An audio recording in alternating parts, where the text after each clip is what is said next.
Hello everyone, welcome to free education. इस video में हम डिस्कस करेंगे 19 सितंबर शिफ्ट 3 का पेपर डिस्कस करने वाले हैं। तो ज़्यादा टाइम वेस्ट ना करते सेशन को सीधा स्टार्ट करते हैं फटाफट। बोला गया एक काइट है अपने पास ABCD, जिसमें लॉन्गर डायगोनल BD को ड्रॉन किया जाता है। सबसे पहले तो काइट की प्रॉपर्टी आपको पता होना चाहिए, ठीक है। कुछ इस तरह की होती है काइट। ABCD है तो इसको नाम दे देते हैं ABCD। देखो इसमें ये जो एडजेसेंट साइड है ना, ये बराबर होती है, ये वाली साइड बराबर होती है और ये वाली साइड आपस में बराबर होती है। दूसरा जो लॉन्गर डायगोनल है वो छोटे वाले डायगोनल को बाइसेक्ट करता है और परपेंडिकुलर होता है। ये परपेंडिकुलर होगा प्लस इसको बाइसेक्ट करेगा, यानी ये वाली जो लेंथ है वो इक्वल होंगी। और आप देख पा रहे हो कि इस ट्राइंगल ABD में और DBC में ये वाली साइड एक तो कॉमन साइड होगी और बाकी दो साइड आपस में बराबर है, यानी ये कॉन्ग्रुएंट भी होते हैं दोनों ट्राइंगल आपस में, ठीक है। अब देखो क्या गिवन है वो देखते हैं। बोला गया है कि ABD 54 है। ABD यानी ये वाला एंगल अपन को गिवन है, कितना है 54 डिग्री। ADB 50 है। ADB यानी ये वाला एंगल है 50 डिग्री। हमसे सवाल में क्या पूछा गया, DCB बताना है। DCB ये वाला एंगल बताना है। जैसा कि मैंने बोला कि ये वाला एंगल निकाल लो चाहे ये वाला एंगल निकाल लो, बराबर होंगे। क्यों? क्योंकि ट्राइंगल BDA ये कॉन्ग्रुएंट है किसके, ट्राइंगल BDC के कॉन्ग्रुएंट है, तो करस्पॉन्डिंग एंगल इक्वल होंगे। ये 54 था, ये 50 था, यानी ये दोनों का सम 104 हो गया। ट्राइंगल के तीनों एंगल का सम कितना होता है 180 डिग्री, तो ये कितना आ जाएगा 76। ये वाला एंगल भी 76 होगा, ये भी 76 होगा, क्योंकि दोनों क्या हो जाएंगे, कॉन्ग्रुएंट हो जाएंगे। नेक्स्ट सवाल है क्वेश्चन नंबर 2। बोला गया है कि XYZ 3 लोग हैं जिन्होंने पार्टिसिपेट किया है इलेक्शन में। X को 30% ज्यादा वोट मिले हैं Y से, जबकि Z को 25% ज्यादा मिले हैं। तो XYZ 3 लोग मान लेते हैं। देखो दोनों को Y से ज्यादा मिले हैं, तो Y को मैंने मान लिया 100, X को 30% ज्यादा मिले यानी 130, Z को 25% ज्यादा मिले यानी 125। चाहो तो इनका रेशियो ले सकते हो आप, 5 से काट दो 20, 5 से काटोगे 25 और 5 से काटोगे तो कितना आ जाएगा, ये 26, ठीक है। इनको हमने थोड़ा सॉल्व कर लिया। आगे हमसे क्या बोला गया है कि X है वो Z को ओवरटुक करता है 5000 वोटों से, यानी X है वो Z को हरा रहा है 5000 वोटों से। यहाँ पे देखा जाए तो 1 यूनिट से हरा रहा है, 1 यूनिट की वैल्यू 5000 है। अगर मैं टोटल निकालूं तो ये टोटल कितने हैं अपने पास, 51 और 71 यूनिट है। ये टोटल इन तीनों का सम 71 यूनिट है, तो 71 यूनिट की वैल्यू कितनी आ जाएगी, 71 पंजे हो जाएंगे 355, 355 और 000। लेकिन एक चीज जो यहाँ पे ध्यान देने वाली वो ये है, क्योंकि यहाँ पे बोला गया है कि 71% मतदाताओं ने ही मतदान किया और कोई भी इनवैलिड वोट नहीं था। और जो हमसे वैल्यू पूछी है वो पूछी है टोटल मतदान सूची में कितने मतदाताओं ने पार्टिसिपेट किया। वोटिंग लिस्ट, जो वोटर लिस्ट थी वो हमसे पूछा गया है, तो वोटिंग लिस्ट में तो वो भी आएंगे ना जिन्होंने वोट दिया या नहीं दिया, बट वोटिंग लिस्ट में तो वो थे। यानी ये जो वैल्यू आई है ये 71 दोनों में आ रहा है, इससे कंफ्यूज नहीं होना। ये 71 है वो इन सब तीनों का सम है, ठीक है। इन तीनों का जो सम है वो 71 यूनिट है। जबकि ये जो वैल्यू आई है हमारे पास, ये टोटल वोट का कितना है, ये टोटल वोट का 71% ने वोट दिया है ना, तो ये सिर्फ 71% की ही वैल्यू है। हमें 100 की चाहिए, तो 100 की निकालेंगे तो क्या आ जाएगा, ये वही सेम 5000 टाइम कट जाएगा इससे। जब काटेंगे तो इसको हम 5 के यानी 5000। अब 100 की वैल्यू चाहिए तो 2 जीरो और चिपक जाएंगे, यानी 5 के बाद कितने आ जाएंगे अपने पास टोटल, 5 टाइम्स 0। कौन सा ऑप्शन हो जाएगा, पहला। कंफ्यूज नहीं होना है, दोनों 71 अलग अलग है। ये नेक्स्ट सवाल है, पूछा गया कि what is the average number of candidate appearing for the post CDEF। इनका एवरेज चाहिए। देखो इनका एवरेज ले लेते हैं, यहाँ पे सब कुछ जोड़ के सिंपली 4 का डिवाइड करना है या डेविएशन लगा दो, लेकिन जोड़ना ज्यादा इजी रहेगा तो जोड़ लेते हैं।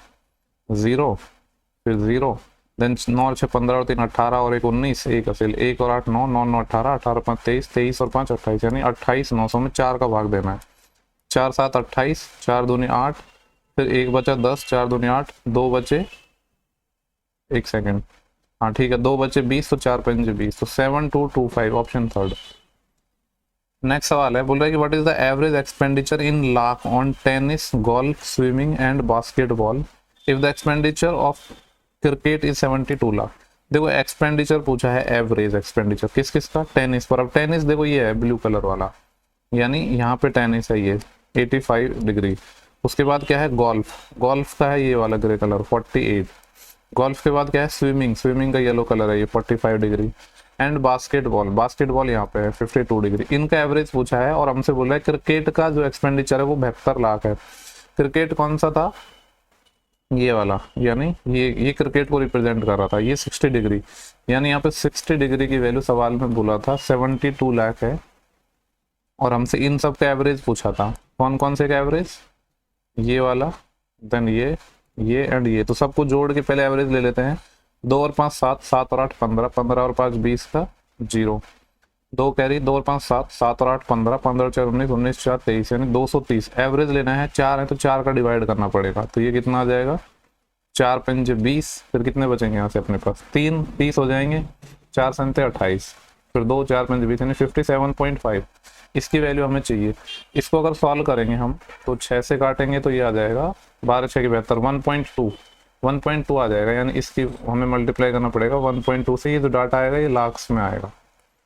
तो 12 पंजे 60 का 0, 6 कैरी, 12 संते 84 और 6 90, फिर 9 कैरी, और 12 पंजे 60 और 9 69, और पॉइंट 1 और 1 2 के बाद आएगा, यानी ये 69 लाख आ गया। ठीक है, 69 लाख, यानी option third. Same question Hindi में अवेलेबल है। नेक्स्ट सवाल देखते हैं। बोला गया कि एक रेक्टेंगुलर फील्ड है जिसमें सम है लेंथ और ब्रेथ का, वो 9 सेंटीमीटर है। एक रेक्टेंगुलर फील्ड है, मान लो इस तरीके से, जिसका लेंथ ब्रेथ का सम 9 है और एरिया 18 है। बोला गया है कि if the length is A, length A है और ब्रेथ बी है, और एक इक्वेशन गिवन है, इस एक्सप्रेशन गिवन है, इसकी वैल्यू हमें फाइंड करनी है। देखो बोला गया था कि दोनों लेंथ और ब्रेथ का जो सम है वो 9 है, और इसका एरिया, रेक्टेंगल का एरिया क्या होता है? ए गुणा बी, यानी ए गुणा बी अपन को 18 गिवन है। कि यहाँ पे 10 ट्रायल से वैल्यू नहीं बता सकते मुझे इस सवाल में, थोड़ा सा दिमाग लगाना है। दो ऐसे नंबर जिनका सम 9 हो और मल्टीप्लिकेशन 18 हो, तो आपके दिमाग में नहीं आ रही? 6 और 3 को अगर मैं जोड़ रहा हूँ तो 9 आ रहा है, और 6 गुणा 3 कर रहा हूँ तो 18 आ रहा है, यानी यही वैल्यू हो जाएंगी। तो यहाँ पे रख दो, 6 का square 36 minus 6 18 plus B square, यानी 3 का स्क्वायर 9, माइनस 18 प्लस 9, यानी माइनस 9 आएंगे। 36 माइनस 9 करेंगे तो कितना आ जाएगा? 27। तो ये वाला ऑप्शन हो जाएगा। Which of the following number is not divisible by 8? बाकी आप बेसिक से बना सकते थे, कोई बड़ी बात नहीं थी, लेकिन सिंपली समझ आ रहा था। बोला कि कौन सा नंबर है तो 8 से डिविजिबल नहीं है। 8 का रूल क्या है कि लास्ट 3 डिजिट अगर 8 से डिविजिबल होंगे तो नंबर 8 से डिविजिबल होगा। यहाँ पे देखो डायरेक्ट आप ऑप्शन देखो, आपको सिंपली समझ आ रहा है कि यार 7 लास्ट में है, ये तो 2 से भी नहीं है, तो 8 से कहाँ से होगा? तो ज्यादा दिमाग ही नहीं लगाना था, बाकी किसी को चेक करने की नीड नहीं थी। नेक्स्ट सवाल देखते हैं। बोले क्या, what is the income of company C in the year 2003? 2003 में इनकम पूछी है कंपनी सी की। देखो कंपनी सी का एक्सपेंडिचर था 50%, प्रॉफिट था 55%, तो इनकम क्या हो जाएगी? इनकम देखो यहाँ पे वैसे फॉर्मूला दे भी दिया, इनकम क्या होती है? एक्सपेंडिचर प्लस जो भी प्रॉफिट होगा वो, एक्सपेंडिचर पर प्रॉफिट परसेंट।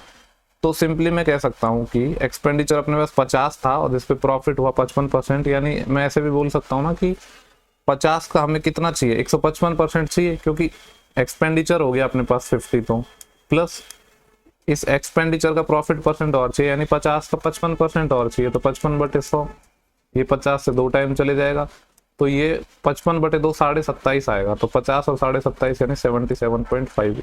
वही चीज मैं डायरेक्ट बोल रहा था कि यहाँ पे आप डायरेक्ट क्या निकाल सकते थे कि इसका 155% निकाल सकते थे। नेक्स्ट सवाल है, सेम क्वेश्चन यहाँ पे हिंदी में अवेलेबल है। बोला गया कि एरिया है एक सेक्टर का 462 है, जिसपे सेंट्रल एंगल 120 डिग्री है, तो रेडियस बताना है।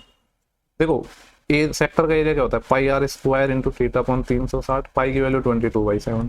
रेडियस हमें नहीं पता है लेकिन एंगल पता है 120 डिग्री, तो 120/360 करूंगा तो डायरेक्ट लिख दूं 1/3। सवाल में बोला है 462 है, इसको सॉल्व करना है हमें। देखो यहाँ पे 22 से काटूंगा तो 22 दूनी 44, फिर 2 बचेंगे, 22 एकम 22। आर कितना आ जाएगा? 21 यहाँ पे ऑलरेडी था और ये 21 और मल्टीप्लाई हो जाएगा, यानी 21 आर स्क्वायर बराबर 21 का स्क्वायर, तो आर 21 आ गया। तो हमसे यही तो पूछा था रेडियस कितनी होगी, सॉल्व करना है। देखो 15/3 5 आएगा, 5 गुणा 7 35 आएगा, ये माइनस 8 ऑफ 2 16 और प्लस का 6, माइनस 16 और प्लस का 6 तो माइनस 10 हो जाएगा, 35 माइनस 10 कितना हो जाएगा? 25। नेक्स्ट सवाल है, 2 इनलेट पाइप है P1 और P2, एक सिस्टम को 20 और 30 घंटे में फिल कर सकते हैं, 20 आवर एंड 30 आवर। एलसीएम लेंगे तो कितना आ जाएगा? 60, 20 या 60, 30 दूनी 60। बोला गया कि दोनों को एक साथ खोला जाता है, बट पाइप P1 को क्लोज किया जाता है 5 hour before the system was full. मैंने आपको बोला था कि जब भी कभी ऐसा हो, चाहे तो पाइप एंड सिस्टम का क्वेश्चन हो या फिर टाइम एंड वर्क का हो, अगर कोई काम होने से पहले छोड़ के जा रहा है तो हम उसको बोलते हैं कि तुम्हें जाना नहीं है, उसको रोक लेंगे तो उसका वर्क और ऐड हो जाएगा सिंपली, और दोनों की एफिशिएंसी से डिवाइड हो जाएगा। टोटल 60 यूनिट हमें फिल करना था, लेकिन चूंकि P1 5 घंटे पहले क्लोज कर रहे थे P1 को, तो अभी हम इसको क्लोज नहीं करेंगे, तो इसको 5 घंटे और ओपन कर देंगे। अब अगर ये ओपन होता तो 5 घंटे में P1 3 की एफिशिएंसी से कितना बढ़ता, 15 यूनिट बढ़ता। इसको अब भरेंगे दोनों, 3 और 2 5। तो हमसे पूछ रहा है कि टोटल कितना टाइम लगा, तो 60/5 12 तो यहाँ से आ जाएगा और 3 यहाँ से आ जाएगा, यानी टोटल कितने आवर लगे, 15 आवर। और अगर कोई स्टार्टिंग से काम छोड़ के जाता है तो उसका माइनस कर देते हैं। दो सिंपल कॉन्सेप्ट है। बोला tan थीटा की वैल्यू 5/8 है, तो इस फंक्शन की वैल्यू चाहिए। देखो 1 प्लस कॉस है, 1 माइनस कॉस है, तो a plus B, a minus B लगेगा, तो 1 माइनस कॉस स्क्वायर थीटा, जो कि क्या आ जाएगा, साइन स्क्वायर थीटा। नीचे भी सेम चीज है, तो ये बन जाएगा 1 माइनस साइन स्क्वायर थीटा, जो कॉस स्क्वायर थीटा होता है। और साइन बाई कॉस क्या होता है, tan स्क्वायर थीटा। अब tan थीटा सवाल में गिवन था, तो क्या आप tan स्क्वायर थीटा नहीं निकाल सकते, सिंपली इसका क्या कर दो, स्क्वायर कर दो। बेहद आसान क्वेश्चन था। नेक्स्ट सवाल है, बोल रहा है कि परसेंटेज प्रॉफिट निकालना है, इतने में उसको सेल किया और जो प्रॉफिट हुआ है 1/6 हुआ है सेलिंग प्राइस का। इससे हमें कोई लेना देना ही नहीं है, यहाँ पे सिंपली बोल दिया कि जो प्रॉफिट है वो सेलिंग का 1/6 है, यानी 6 SP है। ठीक है, 6 SP है जिसपे 1 प्रॉफिट है, तो मैं यहाँ से CP नहीं निकाल सकता क्या, 6 का कोई सामान था, 1 का प्रॉफिट था, यानी CP 5 हुआ। हमें प्रॉफिट परसेंटेज निकालना है। प्रॉफिट परसेंटेज किस पे निकलता है, CP पर। 1 का प्रॉफिट है 5 पर, और 1/5 होता है 20%। तो वैल्यूज वगैरह की जरूरत नहीं है हमें यहाँ पे निकालने के लिए आंसर। नेक्स्ट सवाल है क्वेश्चन नंबर 13। बोला गया कि एक पुलिसकर्मी है जो 195 मीटर के डिस्टेंस पर एक चोर को देखता है। यहाँ पे अपना पुलिस हो जाएगी, यहाँ पे थीप हो जाएगी, दोनों के बीच की दूरी है 195 मीटर। चोर ने भागना स्टार्ट किया 22 की स्पीड से, पुलिस भी इसका पीछा कर रही है 27 की स्पीड से। तो पकड़े जाने से पहले कितनी दूरी तय कर चुका होगा। मान लो इस पॉइंट पर पकड़ लिया, चोर भागेगा यहाँ से यहाँ तक, जबकि पुलिस भागेगी यहाँ से लेकर यहाँ तक। ठीक है, तो हम टाइम निकालेंगे कि कितने टाइम में ये पकड़ा जाएगा। पहले 195 मीटर है, सेम डायरेक्शन में जाएगी तो स्पीड माइनस हो जाएगा 5, लेकिन आंसर ना मीटर में है, तो इस किलोमीटर पर आवर को मीटर पर सेकंड में बदल लो। अब काफी लोग कंफ्यूज हो जाते हैं, किलोमीटर पर आवर को मीटर पर सेकंड में बदल, तो ऐसे समझ सकते हो कि किलोमीटर पर आवर एक बड़ी यूनिट है, मीटर पर सेकंड छोटी यूनिट है।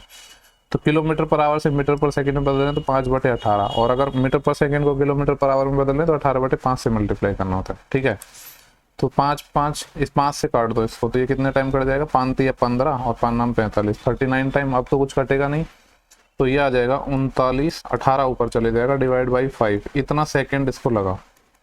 ठीक है, बोल रहा है कि पकड़े जाने से पहले कितना दूरी चल चुका होगा, तो यहाँ से निकाल देते हैं कि चोर ने यहाँ से भागने स्टार्ट किया और कितने टाइम तक, इतने सेकंड वो भागा। तो ये कितना आएगा, हमें निकालनी है डिस्टेंस। डिस्टेंस होता है स्पीड इंटू टाइम। स्पीड है 22 किलोमीटर पर आवर, इसको मीटर पर सेकेंड में बदला 5/18 इंटू टाइम कितना लग रहा है वो मल्टीप्लाई कर देते हैं। टाइम है अपने पास 39 इंटू 18 डिवाइड बाई 5, बस इसको सॉल्व करना है हमें। देखो ये 18 से ये 18 चले गया, ये 5 से ये 5 चले गया। अब 22, वैसे तो यूनिट डिजिट से मैं यहाँ पे कर सकता था, लेकिन दो ऑप्शन फंसेंगे। 22 नंबर कितने होते हैं, 22 नहीं के 220 होते हैं, 22 नंबर 198, 19 कैरी, 22 थी 66, 66 और 19, 66 में अगर 20 जोड़ता मैं तो कितना आता, 86, लेकिन एक कम यानी 85। तो 858 मीटर इतनी दूरी वो चल चुका होगा पकड़े जाने से पहले, यानी ऑप्शन 3। नेक्स्ट सवाल देखते हैं, बढ़िया क्वेश्चन लग रहा है दिखने में। बोलेगा कि इक्वेशन है दिस एंड दिस, इसके लिए कौन सा स्टेटमेंट सही होगा। तो देखो यहाँ पे थोड़ा बहुत ऑप्शन की हमें हेल्प लेनी होगी। जैसे मैं यहाँ पे एक चीज यहाँ पे आप नोटिस करोगे, ए की वैल्यू 6 है, एक्स ही है, वाई है, ठीक है, 325। ओके, देखो यहाँ पे एक चीज आप नोटिस कर सकते हो, हमें वैल्यू मतलब लेना तो ऑप्शन का ही सहारा है, लेकिन यहाँ पे मैं देख रहा हूँ कि x 325 अपॉन ये आ रहा है और y -25 अपॉन 28 आ रहा है। एक और ऐसा ऑप्शन है जिसमें x ये आ रहा है और y ये आ रहा है। ठीक है, सेम चीज अगर आप दोबारा नोटिस करोगे तो यहाँ पे एक चीज और मुझे नजर आ रही है कि यहाँ पे x 48 और y 4 है, और यहाँ पे भी x 48 और y 4 है। यानी दो ऑप्शन ऐसे हैं जिनमें दो वैल्यू सेम है। तो हम ऐसा कर सकते हैं कि दो वैल्यू सब्सटीट्यूट करके हम तीसरी वैल्यू यानी a की वैल्यू फाइंड कर सकते हैं। अब देखो आपको पता है कि 325/28 ये पुट करना ना थोड़ा सा डिफिकल्ट है।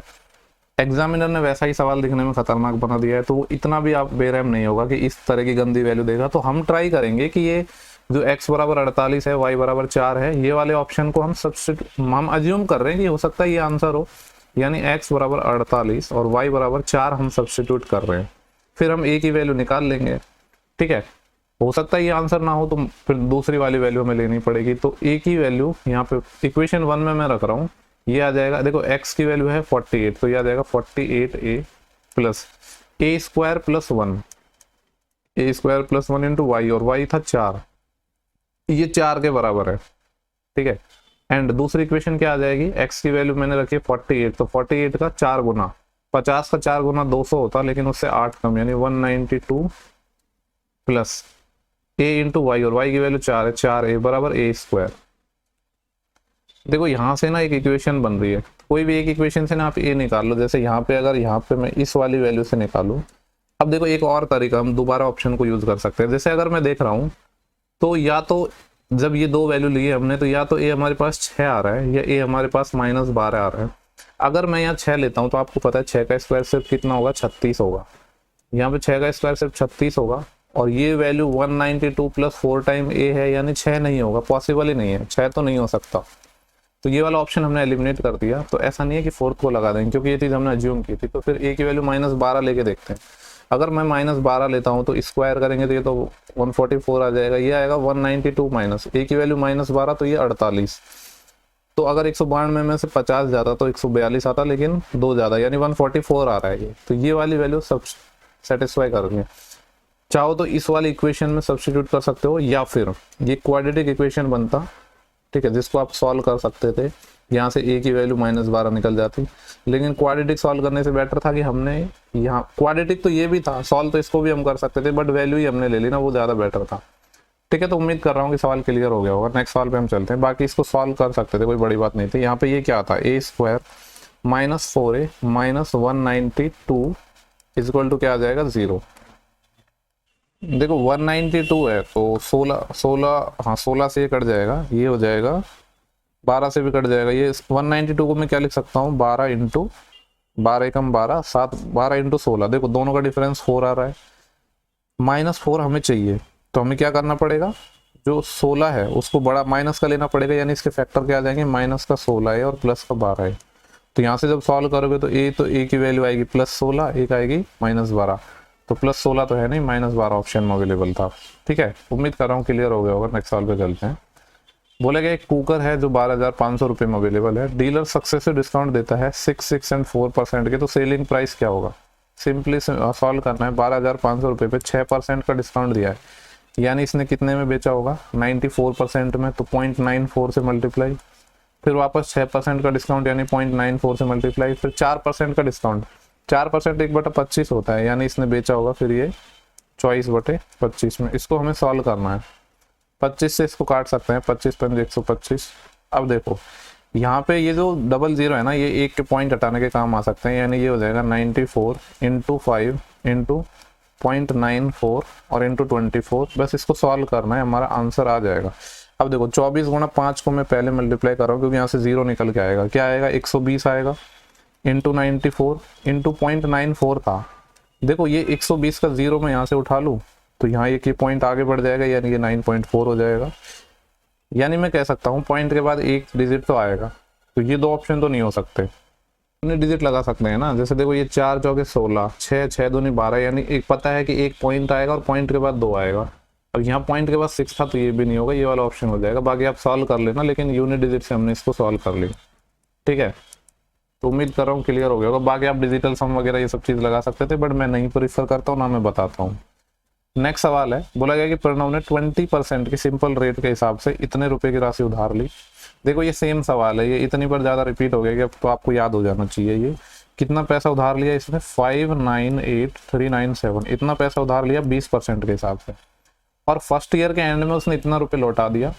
बोल रहा है कि 2 साल खत्म होने के बाद जो पहले साल पे जो भी इंटरेस्ट था वो भी इसने लौटा दिया है, तो जो टोटल पैसा दूसरे ईयर के एंड में उसको कितना देना पड़ेगा। सेम सवाल हम कितनी बार कर चुके हैं, हम टोटल पर निकाल लेंगे। देखो 20% रेट ऑफ इंटरेस्ट था, तो 2 साल का 40% हो जाएगा, यानी मैं कह सकता हूँ अगर अमाउंट निकालना होगा तो 140%, 140 को लिख सकता हूँ 1.4, लेकिन इसमें से माइनस करना पड़ेगा। कौन सा अमाउंट माइनस करना पड़ेगा, जो पहले साल के एंड में दे दिया, यानी 24,284, क्योंकि ये अमाउंट तो दे दिया ना, इस अमाउंट पर जो इंटरेस्ट है वो भी तो इसमें इंक्लूड हो गया, तो वो माइनस करना पड़ेगा, यानी इसमें से माइनस करना पड़ेगा इसका इंटरेस्ट।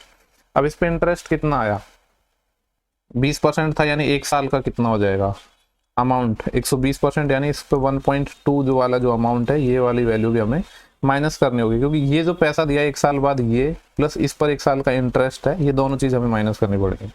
अब इसको हम सॉल्व करते हैं यूनिट डिजिट से। अभी जितने भी सवाल आए हैं सारे यूनिट डिजिट से हो गए हैं, तो ये भी हो जाएगा। इस टाइप के जितने भी सवाल आए हैं तो थोड़ा कैलकुलेटिव है, बट यूनिट डिजिट से इजीली सॉल्व हो गए थे अब तक के सवाल। तो यहाँ पे हम यूनिट डिजिट देख लेते हैं। वैसे यूनिट डिजिट नहीं, एटलीस्ट डबल यूनिट डिजिट निकालना पड़ेगा। 14 7 98 का 8, 9 कैरी, 14 नंबर 126, 126 और 9 कितना आ जाएगा 135 का 5। और आपको पता है एक के बाद पॉइंट था, यानी इस तरीके से चीजें चलेंगी। इसमें से माइनस करेंगे, 12 चौके कितना हो जाएगा 48, 4 असिल 12 × 96, 96 और 4 100, यानी यहाँ पे 0 आएगा डेड डेड डैश। तो देख रहे हो लास्ट में 0.8 है, यानी पॉइंट वाली चीज तो हो जाएगी खत्म। फिर 5 - 0, यानी मैं कह सकता हूँ जो यूनिट डिजिट आएगा वो कितना आएगा 5 आएगा। केवल मात्र एक ऐसा ऑप्शन था जिसमें 5 यूनिट डिजिट था। सेम कॉन्सेप्ट से हमने सारे सवाल सॉल्व किए अभी तक। बोला गया ट्राइंगल पी क्यू आर है जिसमें पी टी अपने पास मीडियन है, तो कौन सा विकल्प सही होगा। ट्राइंगल का नाम क्या है पी क्यू आर, जिसमें पी टी एक मीडियन है। ये क्या है एक मीडियन है। देखो एक चीज आपने पढ़ी होगी, अपोलोनियस थ्योरम पढ़ी है आपने। अपोलोनियस थ्योरम ही लिखी हुई है यहाँ पे। ये क्या होती है अपोलोनियस थ्योरम। ये जो साइड है, साइड कौन सी है पी क्यू का स्क्वायर प्लस ये वाली साइड पी आर का स्क्वायर, ये बराबर होती है 2 टाइम ऑफ, ये आपको पता है मीडियन है तो ये साइड बराबर होंगी। तो एक लेंथ ले लो क्यू टी का स्क्वायर प्लस जो मीडियन है उसकी लेंथ, यानी पी टी का स्क्वायर, पी टी का स्क्वायर। कौन सा ऑप्शन है P Q plus P R का स्क्वायर बराबर 2 टाइम ऑफ पी टी का स्क्वायर प्लस क्यू टी का स्क्वायर, ये वाला हो जाएगा। अपोलोनियस थ्योरम ही डायरेक्ट लिख दी इन्होंने, ठीक है। नेक्स्ट सवाल पे चलते हैं। यहाँ पे बोला गया कि number of appeared candidate Z is increase by 100% from 2008 to 9। 8 से 9 में जेड में 100% का इंक्रीज हो जाता है। जेड यहाँ पे है, ठीक है, ओके। यानी देखो जेड से यहाँ 100% यही था ना। If the number of appeared candidate from state Z increase by 100% from 2008 से 9, if the total number of qualified candidate, देखो ये 100% इंक्रीज हो रहा है। मान लो कि अगर मैं यहाँ पे 100 यूनिट था तो 100% इंक्रीज हो रहा है, यानी यहाँ पे 200 यूनिट हो जाएगा, ठीक है। ये यूनिट्स में डाटा। आगे बोला गया है if the total number of qualified candidate from state Z in 2008 and 9 together is 552। ये वाली लाइन यहाँ पे इंपॉर्टेंट है कि दोनों में टुगेदर जो क्वालिफाइड है वो 552 है। तो नंबर ऑफ अपीयर्ड कैंडिडेट निकालने स्टेट जेड में 2009 में। देखो परसेंटेज ऑफ क्वालिफाइड कैंडिडेट यहाँ पे गिवन है आपको, यानी अगर मैं 2008 में निकालूं कि 100 यूनिट थे जिसमें से 70% क्या थे जिन्होंने क्वालिफाइड करे, तो क्वालिफाइड कितने हो जाएंगे 70 यूनिट। 200 का 80% यानी 160 यूनिट। ये अगर मैं दोनों को कंबाइन करूं तो 230 यूनिट क्वालिफाई हो रहे हैं, जबकि सवाल में बोला गया कि 552 लोग क्वालिफाई करते हैं, यानी इसकी वैल्यू है 552 स्टूडेंट। इसको काट लो, 23 से कटना चाहिए ये, 23 दूनी 46, फिर कितने बचेंगे अपने पास 9, 23 चौके 92, 2.4 टाइम कट गया। एक यूनिट की वैल्यू 2.4 आ गई। हमसे पूछ रहा था स्टेट जेड में अपीयर्ड कितने में, तो स्टेट जेड में 2009 में अपीयर्ड होने वाले कितने हैं 200 यूनिट, यानी 200 यूनिट की वैल्यू हमें चाहिए। तो एक 0 से इसका पॉइंट हट जाएगा और 24 दूनी 48, यानी 480 आएगा, 480 स्टूडेंट आएगा। ऑप्शन कहाँ गए इसके, यहाँ पे अवेलेबल है, ठीक है, वहाँ पे अवेलेबल नहीं थे। नेक्स्ट सवाल पे चलते हैं। बोला गया टोटल सरफेस एरिया है क्यूब का 1152। क्यूब का टोटल सरफेस एरिया क्या होता है 6a स्क्वायर, इसकी वैल्यू है 1152। तो हमें लेंथ बतानी है ईच साइड की, ईच साइड इक्वल होगी, यानी ए हमें बताना है। 6 एकम 6, 5 बचेंगे 55, 6 नाम 54, 1 बचेगा 12, 6 दूनी 12। 192 में अभी हम पढ़ के आए हैं कि 16 गुना किसका फैक्टर होता है, ये 12 का। पढ़ा है कि नहीं, अभी हमने इस सवाल में पढ़ा था, आपको ध्यान हो तो मैं बता दूं। जो क्वाड्रेटिक इक्वेशन हमने बनाई थी यहाँ पे 192 का हमने फैक्टर किए थे ना, यहाँ पे 16 × 12। अब हमें ए चाहिए तो 16 का 4 हो जाएगा, और 12 को मैं लिख सकता हूँ 4 गुणा 3, यानी 4 का 2 आ जाएगा और 3 बाहर रह जाएगा। तो जो साइड है वो कितना आ जाएगा 8√3। सिंपल क्वेश्चन था। नेक्स्ट सवाल है tan theta plus cot theta 2 है। नींदों में भी आप बता दोगे कि tan थीटा और cot थीटा 2 है, तो ये तभी हो पाएगा जब थीटा 45 है, क्योंकि 1 होते हैं ना tan और cot 45 पे। नेक्स्ट सवाल है, बोले किसी बिंदु ए से 7 इकाई त्रिज्या वाले वृत्त पर एक स्पर्श रेखा खींची जाती है।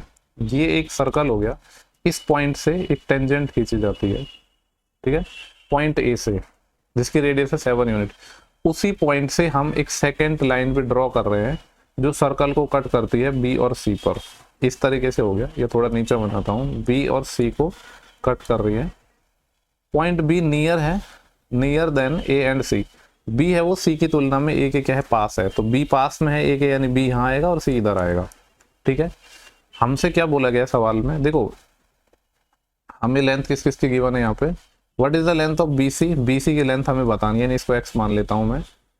If the length of the tangent to the circle from point A is 21 unit, tangent पर ये जो लाइन है उसकी वैल्यू 21 है और ए बी की वैल्यू 14 है, तो टेंजेंट सेकंड थ्योरम लग जाएगी, यानी 21 का स्क्वायर, जिसको लिख दो 21 इंटू 21 बराबर हो जाएगा ए से लेकर बी तक की लेंथ 14 इंटू कंप्लीट लेंथ, यानी ए से लेकर सी तक की लेंथ। इसको मैंने 14 प्लस एक्स नहीं लिखा, ए सी लिखा, क्यों, क्योंकि ए सी आ जाएगा फिर 14 में माइनस कर दूंगा उसमें से, तो 7 दूनी 14 और 7 तिया 21, ये आएगा 63/2, 63/2 यानी ए सी की वैल्यू आ जाएगी 31.5। हमें चाहिए क्या, हमें बी सी चाहिए, तो ए सी में से माइनस कर दो, यानी 31.5 में से माइनस कर दो बी ए या ए बी की लेंथ 14, तो ये हो जाएगा 16 और एक 17.5 यूनिट। कौन सा ऑप्शन है, फोर्थ। बोल रहा है इसको सॉल्व करना, जहां तक मुझे ध्यान है कि 10th क्लास में ये क्वेश्चन था। ठीक है, बाकी इसको आप वैल्यू पुटिंग वगैरह से कर सकते हो, लेकिन सबसे बेहतर है कि आप बेसिक से बना लो। अगर मैं यहाँ पे नीचे एलसीएम लूंगा तो 1 plus cos A into 1 minus cos A आएगा, तो अंडर रूट में वो बन जाएगा 1 माइनस कॉस स्क्वायर ए, 1 माइनस कॉस स्क्वायर ए साइन स्क्वायर ए होता है, उसका रूट निकालूंगा तो साइन ए आ जाएगा नीचे। इसको क्रॉस मल्टीप्लाई किया तो 1 minus cos A 1 minus cos A square हो जाएगा, तो सिंपली 1 माइनस कॉस ए बचेगा। सिमिलरली यहाँ पे 1 प्लस कॉस ए बचेगा, minus cos A plus A cos A cut गया, 1 और 1 2, और 1 अपॉन साइन क्या होता है, कॉसेक, तो 2 कॉसेक ए, तो सिंपली हो गया सवाल। कितना टाइम लगा। देखो नेक्स्ट सवाल है क्वेश्चन नंबर 23, सिंप्लीफिकेशन का क्वेश्चन है।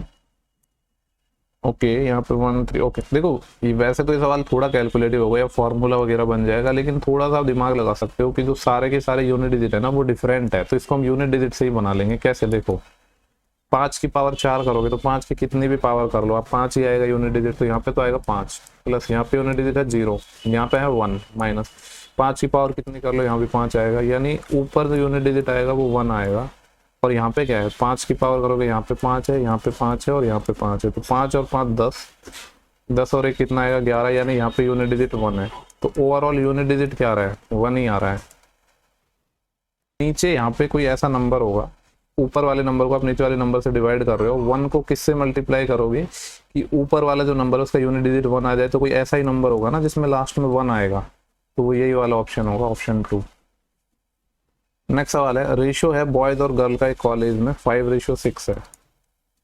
आगे बोला है 40 boys leave college and 50 girl join, 40 boys चले जाते हैं यानी -40 और 50 गर्ल ज्वाइन कर लेते हैं +50, देन रेशियो बिकम 8:11, तो क्रॉस प्रोडक्ट मेथड लगा देंगे, ये आ जाएगा 55 और ये आ जाएगा 48, 55 और 48 का डिफरेंस 7 यूनिट के लिए क्या हो जाएगी 8 गुणा 50 यानी 400 माइनस, और चूंकि यहाँ भी माइनस आएगा तो माइनस माइनस प्लस हो जाएगा, ये 11 चौके 44, यानी मैं कह सकता हूँ ये हो जाएगा 840 यूनिट। 7 यूनिट की वैल्यू, 1 यूनिट की वैल्यू कितनी हो जाएगी, इससे ये कट जाएगा 120 टाइम, 1 यूनिट के लिए 120 आ जाएगी। हमसे पूछ रहा है नंबर ऑफ गर्ल्स बताना है इनिशियल रेशियो क्या था ये वाला, इसमें गर्ल कितनी थी 6 यूनिट, तो 6 यूनिट की वैल्यू कितनी हो जाएगी 12 6 की 72 यानी 720।